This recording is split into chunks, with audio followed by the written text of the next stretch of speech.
Welcome students. आज हम Obelia की टाइप स्टडी के बारे में पढ़ेंगे।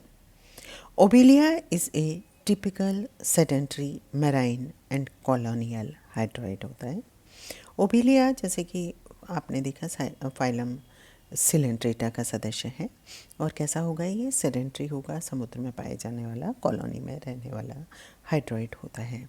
Phylum Coelenterata, class Hydrozoa, order Hydroidea, genus Obelia and species है ओबेलिया जेनिकुलेटा, जिसके बारे में हम डिस्कस करेंगे। ओबेलिया का कॉमन नेम है sea fur. Exist in both asexual sessile polypoid stage and sexual free swimming medusoid phase. दोनों ही स्टेजेस पाई जाती हैं इसमें, free swimming medusoid stage and sessile polypoid stage यहाँ पर एग्जिस्ट करती है। मॉर्फोलॉजी ऑफ कॉलोनी, अगर ओबेलिया की मॉर्फोलॉजी आप कॉलोनी की देखेंगे तो एक्सटर्नल फीचर्स में आप देखिए, Obelia is very small, delicate, semi transparent and whitish और light brown in colour. The body of Obelia consist of two kinds of filament. Horizontal filament, दो तरह के फिलामेंट की बनी हुई होती है इसकी बॉडी। हॉरिजॉन्टल फिलामेंट जिनको कहा जाता है हाइड्रोराइजा, ये देखिए ये हॉरिजॉन्टल फिलामेंट है, इसको कहा गया है हाइड्रोराइजा। और वर्टिकल फिलामेंट्स जो ऊपर की ओर जा रहे हैं वो कहलाता है हाइड्रोकॉलस। तो दो तरह के फिलामेंट्स की बॉडी बनी होती है, हाइड्रोराइजा एंड हाइड्रोकॉलस। अब अगर आप हाइड्रोराइजा देखें तो हाइड्रोराइजा जैसे कि डायग्राम में आप देख रहे हैं, रूट ऑफ ए हाइड्रोइड, जो हाइड्रोइड है उसकी रूट की फॉर्म में हाइड्रोराइजा होता है। Hydrorhiza is the basal part of the colony consisting of tubular processes called stolon. और ये किससे बना होता है? ट्यूबुलर प्रोसेसेस होते हैं जिनको स्टोलन कहा जाता है, और ये कॉलोनी का बेसल पार्ट की फॉर्म में होता है। It helps in the attachment of the colony, ये किस में हेल्प करता है? कॉलोनी की अटैचमेंट में, नीचे सबस्ट्रेटम से अटैचमेंट में हेल्प करता है। दूसरा जो पार्ट होता है वो होता है हाइड्रोकॉलस। हाइड्रोकॉलस यानी कि स्टेम ऑफ हाइड्रोइड, जो हाइड्रोइड है उसका तना या स्टेम की फॉर्म को हाइड्रोकॉलस कहा जाता है। फ्यू स्मॉल वर्टिकल फिलामेंट, कुछ स्मॉल वर्टिकल फिलामेंट होते हैं 2 to 3 सेंटीमीटर लॉन्ग, 2 से 3 सेंटीमीटर लंबे होते हैं। Arises from hydrorhiza called hydrocauli, उनको हाइड्रोकॉली कहा जाता है। ईच वर्टिकल स्टेम और hydrocaulus branches in an alternate manner. ये क्या होता है? इनकी जो ब्रांचेज होती हैं वो अल्टरनेट मैनर में होती हैं। Each branch ultimately terminate into a nutritive joints the polyp hydranth. और हर एक ब्रांच के लास्ट में अगर आप डायग्राम में देखेंगे तो एक न्यूट्रिटिव जो जॉइंट पाया जाता है, और इस न्यूट्रिटिव जॉइंट जो है जो पॉलिप की फॉर्म में होगा या हाइड्रेंथ की फॉर्म में होता है। दूसरा जो पार्ट है वो है सीनोसार्क। सीनोसार्क क्या होगा? Branches and joints of colony consist of an inner tubular and living portion, the coenosarc. अगर आप इसकी वीएस देखेंगे, वर्टिकल सेक्शन देखेंगे, तो उसमें जो जॉइंट्स और उसकी जॉइंट्स जो कॉलोनी के जॉइंट्स हैं और जो ब्रांचेज हैं उनका inner tubular and living portion होता है, उसको सीनोसार्क कहा जाता है। It consist of a cellular wall enclosing a canal, the coenosarcal और gastrovascular cavity which is continuous with the joints. इसके अंदर जो कैनाल होती है, जो लिविंग पोर्शन है इसके अंदर, उसको सीनोसार्कल या गैस्ट्रोवेस्कुलर कैविटी कहा जाता है। The cellular wall is diploblastic. इसकी जो सीनोसार्क की जो सेल्यूलर वॉल होती है वो द्विस्तरीय डिप्लोब्लास्टिक होती है। आउटर एपिडर्मिस और इनर गैस्ट्रोडर्मिस की बनी होती है, और बीच में जिलेटिनस मीजोग्लिया यहाँ पर मौजूद होती हैं। Perisarc, perisarc coenosarc is surrounded externally by yellowish tough transparent and non-living chitinous layer called perisarc. जो सीनोसार्क है जो कि लिविंग लेयर है, वो चारों तरफ से बाहर की ओर येलोइश टफ ट्रांसपेरेंट और नॉन लिविंग काइटिनस लेयर के द्वारा सराउंडेड होती है। इसको पेरिसार्क कहा जाता है। It protect the colony and serve as a supporting exoskeleton. ये एपिडर्मिस के द्वारा सीक्रेटेड होती है और ये कॉलोनी को प्रोटेक्ट करती है और सपोर्टिंग एक्सोस्केलेटन की फॉर्म में काम करती है। At the base of each joint, हर एक जॉइंट के बेस पे perisarc bears annular constructions called perisarcal एनुलाई।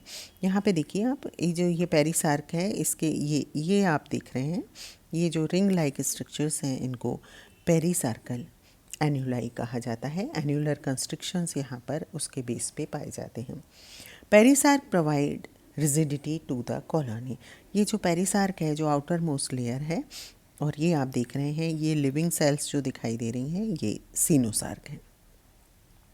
पेरिसार्क provide rigidity to the colony. जो पेरिसार्क है वो कॉलोनी को रिजिडिटी प्रोवाइड करते हैं। ये हाइड्रेंथ इन वीएस, वर्टिकल सेक्शन है हाइड्रेंथ का, जो आपको यहाँ पे पेरिसार्क, सीनोसार्क, पेरिसार्कल एन्यूलाई, मीजोग्लिया, गैस्ट्रोडर्म, गैस्ट्रोवेस्कुलर कैविटी, एपिडर्मिस, ये सारे स्ट्रक्चर्स यहाँ पे दिखाई दे रहे हैं। नेक्स्ट आते हैं हम जॉइंट्स के ऊपर। जैसे कि बताया कि हर एक ब्रांच जो ऊपर की ओर वर्टिकल सेक्शन में निकल रही है, उसके लास्ट में ब्लाइंड एंड में जॉइंट्स मौजूद होते हैं। The term joint is used for an individual form of a cylindric colony. हर एक इंडिविजुअल के लिए जॉइंट टर्म यूज़ की गई है। Hydroid colony of Obelia is dimorphic exhibiting two types of joints. जो हाइड्रॉइड कॉलोनी होती है ओबिलिया की, उसके अंदर दो तरह के जॉइंट होते हैं। एक तो होते हैं पॉलिप, जिनको हाइड्रेंस कहा जाता है, और दूसरे होते हैं gonangia. These joints differ morphologically as well as physiological. ये जॉइंट्स बाहर से दिखने में भी अलग होते हैं, साथ साथ फिजियोलॉजिकल भी अलग होते हैं। पॉलिप और हाइड्रेंथ। पॉलिप या हाइड्रेंथ कैसे होंगे? ये न्यूट्रिटिव जॉइंट्स होते हैं, ऑल्सो कॉल्ड गैस्ट्रोजॉइड और ट्रोफोजॉइड। ये क्या कहलाते हैं? गैस्ट्रोजॉइड या ट्रोफोजॉइड कहलाते हैं। रिजेंबलिंग विद हाइड्रा, ये हाइड्रा से रिजेंबल करते हैं। Its proximal end is continuous with coenosarc of hydrocaulus and distal end is produced into a conical elevation. इसका जो प्रॉक्सिमल एंड है वो सीनोसार्क के साथ कंटिन्यूएशन में होता है, जबकि डिस्टल एंड जो है वो कॉनिकल एलिवेशन होता है, जिसको मैन्यूब्रियम या हाइपोस्टोम कहा जाता है। दूसरा जो जॉइंट है वो कहलाता है ब्लास्टोस्टाइल या gonangium. When hydrocaulus has reaches full development, it produces special club shaped bodies called blastostyle या गोनोजॉइड्स। जो क्लब शेप्ड बॉडीज़ होती हैं उनको क्या कहा जाता है? ब्लास्टोस्टाइल या गोनोजॉइड्स कहा जाता है। A blastostyle is a narrow elongated tube with distal end ends blindly. और उनका जो ये नैरो एलोंगेटेड ट्यूब की फॉर्म में ब्लास्टोस्टाइल होता है, जिसका जो दूरस्थ सिरा है वो ब्लाइंडली एंड उसका होता है। It is devoid of mouth and tentacles, reduced gastrovesical cavity. इसमें माउथ और टेंटिकल्स का अभाव होता है और गैस्ट्रोवेस्कुलर कैविटी रिड्यूस्ड होती है। The perisarc covering blastostyle form a loose transparent vase like capsule the gonotheca having a terminal collar like construction. The blastostyle by lateral asexual budding produces sexual individuals called medusa या गोनोफोर्स। जो ब्लास्टोस्टाइल है उसमें lateral asexual budding होती है, जिससे sexual individuals, इनको medusa या गोनोफोर्स कहा जाता है, का फॉर्मेशन होता है। Gonotheca together with blastostyle and medusa is referred to as gonangium. Gonotheca जो है वो ब्लास्टोस्टाइल या एंड मेड्यूसा के साथ मिलके किसका फॉर्मेशन कर लेता है? गोनेंजियम का फॉर्मेशन कर लेता है। यहाँ आप डायग्राम में देख रहे हैं ये गोनेंजियम, इसके अंदर hydroid Obelia colony with medusa become trimorphic. It bears 3 type of joints, namely hydranths, gastrozooid. दूसरा ब्लास्टोस्टाइल गोनोजॉइड एंड मेड्यूसा जिसको गोनोफोर्स भी कहा जाता है। ये डायग्राम में एक गोनेंजियम का यहाँ पे देख रहे हैं, इसके अंदर ये मेड्यूसा प्रेजेंट है, ये ब्लास्टोस्टाइल प्रेजेंट है, ये आप देखिए गोनोपोर एंड गोनोथीपा है, गोनोथीका, सीनोसार्क, पेरिसार्क, स्टाउ। तो hydroid Obelia colony with medusa becomes trimorphic. It bears 3 type of zoids, namely hydranth, gastrozoid, blastostyle, gonozoids and medusa जिसको गोनोफोर्स कहा जाता है। तो ये था morphology of Obelia. Thank you very much.